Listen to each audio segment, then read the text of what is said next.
मंदिर आणि परिसरात फूल विक्रीबाबत उच्च न्यायालयाने निर्णयाचे आपण स्वागत करीत असून या निर्णयामुळे तालुक्यातील फूल उत्पादक शेतकऱ्यांना मोठा दिलासा मिळणार असून मागील काही वर्षात फूल उत्पादक शेतकऱ्यांचे झालेल्या आर्थिक नुकसानीचे गांभीर्याने न्यायालयाच्या निदर्शनास आणून दिले होते।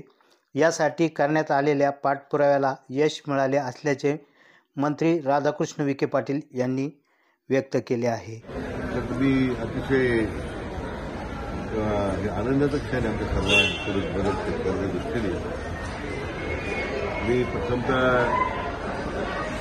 सत्तामालिकेत साहेबांच्या चरणी नमून हा निर्णय खरं त्यांना मी समर्पित करतो। त्यांच्या आशीर्वादामुळे आम्हाला या प्रदीर्घ चालणाऱ्या लढ्याला यश मिळालं। कारण कोविडच्या नंतर सगळ्याच देशभराच्या मंदिरांमध्ये कोविडमध्ये अशा प्रकारच्या फूल वाहण्यामध्ये बंदी होती।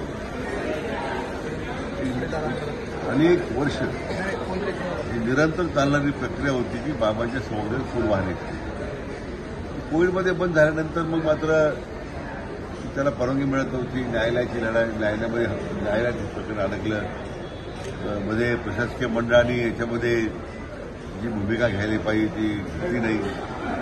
आता सरकारने परत सकारात्मक भूमिका त्यामध्ये मांडली।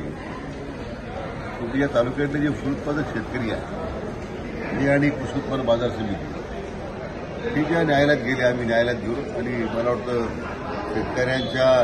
शेतकऱ्यांची विनंती माननीय उच्च न्यायालयाने मान्य केली। आणि त्या सर्व आमच्या याचिकाकर्ते जे आहेत शेतकरी बांधव त्यांनाही मनापासून धन्यवाद देतो आणि माननीय उच्च न्यायालयाने सुद्धा मनापासून आभार व्यक्त करतो।